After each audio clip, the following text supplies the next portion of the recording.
all of these communities are just trying to make their cities more and more attractive for people to invest in and to live. And they have to feel safe, and they have to feel like it's a fun place to live and walk around. And access to housing there is a key component and an emphasis on a daily basis. That's a lot of money that we're anticipating going into housing, 1.4 billion, and it takes a long time to spend that money, believe it or not, and we have to be ready to help them spend it.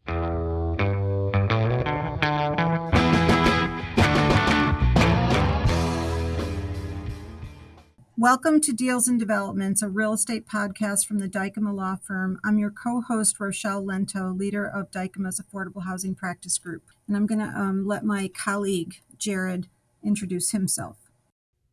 Thank you, Rochelle. Yeah, I'm Jarrod Smith, leader of Dykema's Public Finance Practice Group. And for more episodes, you can find us at dykemapodcast.com, youtube.com/Dykema Law, or by searching Deals and Developments wherever you get your podcasts. On today's episode, we'll be discussing how our practices in the arena of affordable housing development and public finance come together, and how money flows into those areas and into our communities.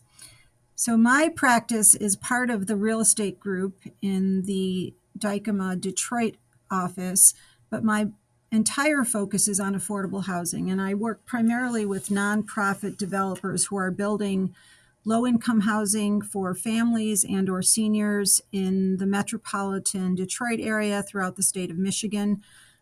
I've been with Dykema for 17 years. Prior to being at the firm, I was a clinical law professor at the University of Michigan Law School and developed and ran a clinic for nonprofit developers in this same field. Having come to Dykema in the last 17 years, my practice has remained consistent. However, I've managed to really upscale the number of transactions and the types of transactions and the complexity of those transactions that I do here at Dykema. And I'll turn it over to Jarrod to talk a little bit about his practice area. Thanks, Rochelle. Yep, I'm the public finance practice group leader for Dykema. I'm in our Lansing, Michigan office. However, a lot of people listening will know public finance is really federally tax guided, and so while we're here in Michigan, we can have a role in transactions nationwide. So our practice is principally here in Michigan, Lansing, Detroit, and every other city as well. But there are applications federally. So these transactions go well outside of just our state border.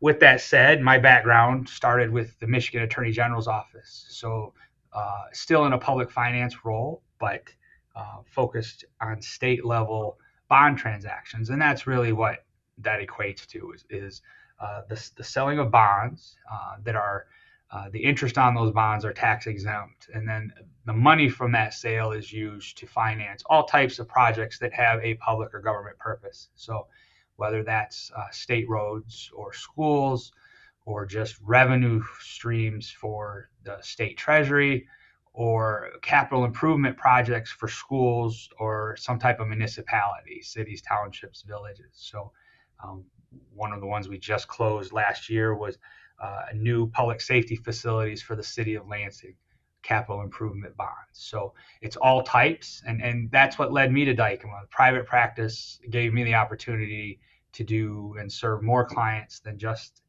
state level transactions. However, one of our largest clients is the Michigan State Housing Development Authority, which we'll talk about more, addressing specifically housing needs in Michigan. So similar to what Jarrod just described, I'll give you a sense of what does it mean to have an affordable housing practice. What do we do as an affordable housing lawyer for our clients? So as I mentioned, my clients are primarily nonprofit developers, but large nonprofits that are doing affordable housing developments, mostly in their communities that they serve. And as their counsel, we will get involved in those transactions really from the very beginning stages and all the way through all aspects of due diligence. So what that means is initially we may be involved in the acquisition of a site. And acquisition of a site is usually coupled not only with identifying if there's title issues or encumbrances on the property, but also figuring out what the applicable zoning is and whether that zoning allows the type of development, if it's a new development in particular. We would also be involved in evaluating the environmental conditions of the land if it's new construction, and determining if there are any underlying environmental conditions that need to be addressed.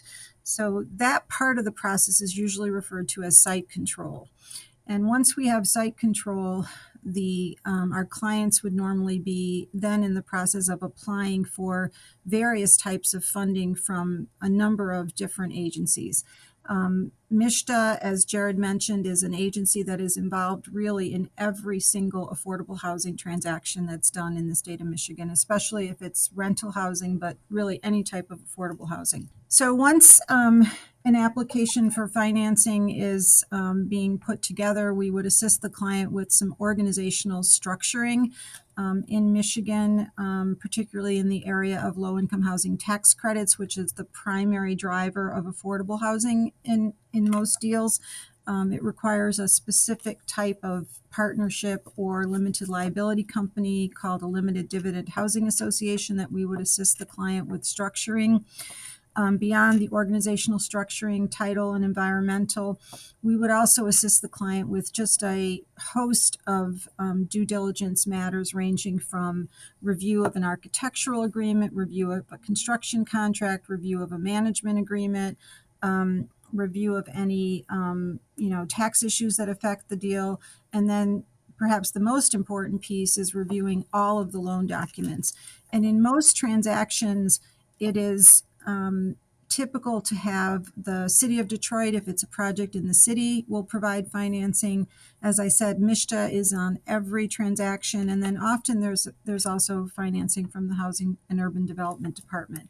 So that kind of gives you an overview of the types of things and services that we provide to clients. And the goal is getting from commitment, which is obviously what you want once you've submitted the application for financing, commitment to closing.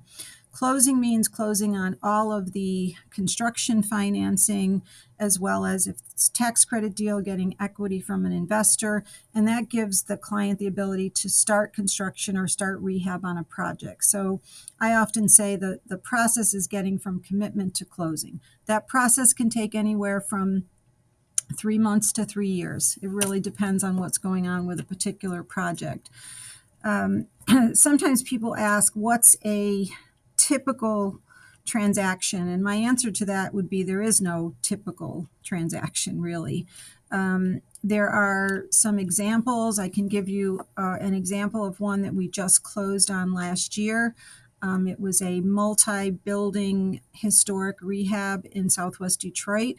Deal is called Hubbard Farms, and it involved the rehabilitation of 3 historic buildings by our client, Southwest Housing. And that transaction really took a very long time because of some underlying environmental conditions that happened at one of the sites. But just to give you a sense of the financing for that was home dollars or federal dollars from the city of Detroit, what's called 4% tax credits and tax-exempt bond financing from MISHDA, which involves getting your construction and permanent loan from the State Housing Authority. It also involved historic tax credits because of the historic nature of the buildings. It also involved some funding from the state through a brownfield grant that Eagle administers because of some environmental conditions on the site. And then it also had what's called a Housing Assistance Payment Contract, or a HAP contract, that gets administered and is actually from HUD. So that gives you a sense of, the complexity of some of these projects. And as I've mentioned, on every project, the State Housing Authority is involved. On that type of a transaction, they are really the bank. They're the direct lender because of the tax-exempt bond financing as well as the 4% credits. The other type of transaction we frequently do is a 9% tax credit deal. And in a 9% deal, the state awards the tax credit reservation, but is not quite as heavily involved as in a 4% deal. In a 9% deal, you're likely to have a construction lender, your tax credit investor, and possibly some other soft financiers on the project. So I've given you a sense of a sort of typical deal and what the scope would be in our practice, and I'll turn this back over to Jarrod to perhaps give an example of his work. That's great, and I think thank you, Rochelle. That's helpful. Your projects and a big reason why we're doing this discussion is focused on specifically affordable housing on a project by project basis that directly and immediately impact residents in a given neighborhood, in a given municipality. So my practice, especially as it relates to MISHDA, Michigan State Housing Development Authority, is more at a state level and more focused on just keeping revenue flowing into the housing market. By the time it gets to one of my transactions in its single family program, we're really just financing proceeds secured by a multitude of single family mortgages. And those payments literally are security for the bonds, the proceeds of which obviously are to purchase mortgages from other lenders or to allow Mishta to continue making loans, down payment assistance loans, or mortgage loans to various homeowners on their insured mortgages all over the state. So, double checking my number here, but we talked about the successes in 2023. Dykema participated in over $857 million in bonds for Mishta's single family program. So, housing market is a hot one right now, and they're making loans as fast as they can. They're depleting their short-term credit facilities and repaying them with these bonds as fast as we can get the transactions out the door. So ours are very specifically, we don't get in land acquisition. We deal specifically with the tax requirements to structure a bond transaction so that the interest on those bonds is tax exempt.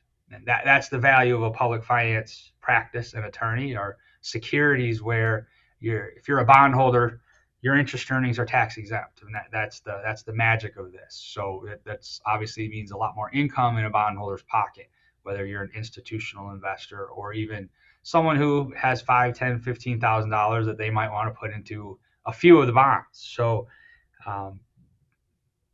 regardless of the project that we're financing, that's the premise, is making these tax exempt and getting money into the marketplace.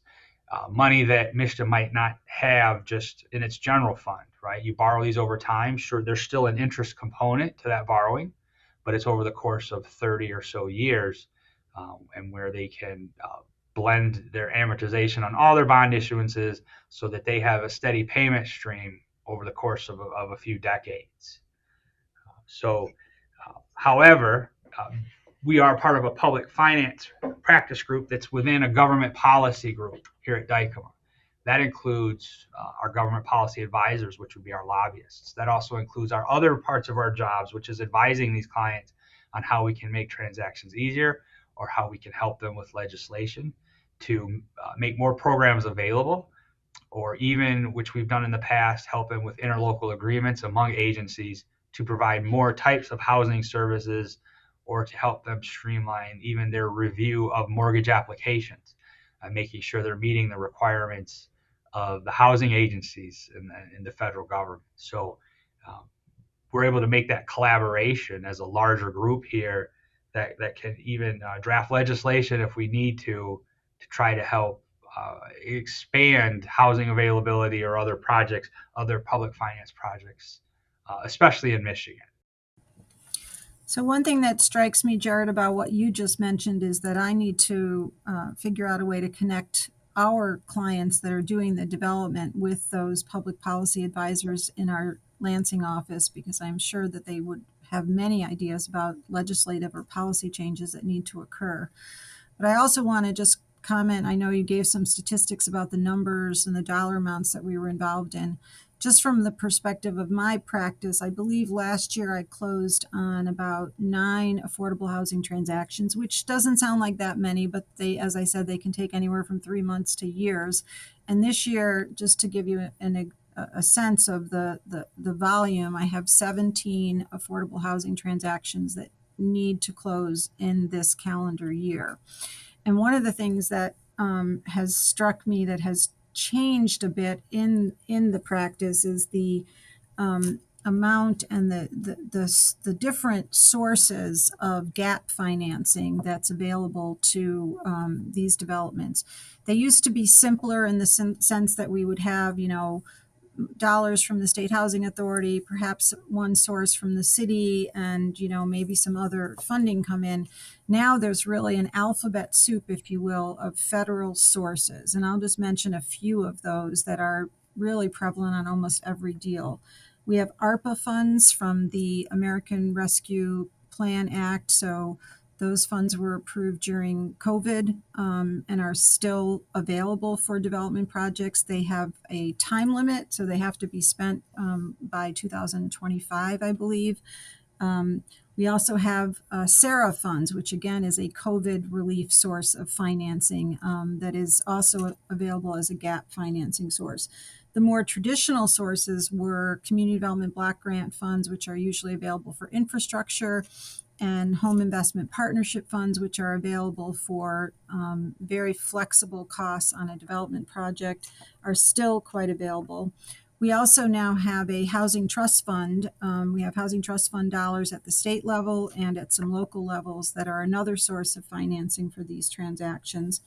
And then two that I'll mention that are really city specific that have become important tools is one, the city of Ann Arbor, and I think this is unique to the city of Ann Arbor, has passed a tax millage that is, part of their tax system in the city of Ann Arbor, and it's an affordable housing millage. So all of the funds that are generated from that millage will go into a fund over the next, I believe it's 15 years or so, that's specifically dedicated to affordable housing. And they've designated one of our clients, the Ann Arbor Housing Commission, to implement and help to craft those developments that will be built with that affordable housing millage. And then the city of Detroit has an inclusionary affordable housing sort of zoning law that they passed a few years ago that requires any developments, there's some criteria, but basically any developments that are receiving any sort of subsidy from the city or tax incentive are required to have 20% of their units, and this would apply to a market rate development as well as an affordable development, but 20% of the units have to be made available for people at 80% or lower of area median income. And the alternative to complying with that requirement is to pay a fee. If a developer says, no, we're just not interested in doing that 20%, 20% at 80%, they can pay dollars in lieu of meeting the requirement. So the city has taken those dollars and put them into an affordable housing preservation fund that is again available specifically as gap financing for affordable housing.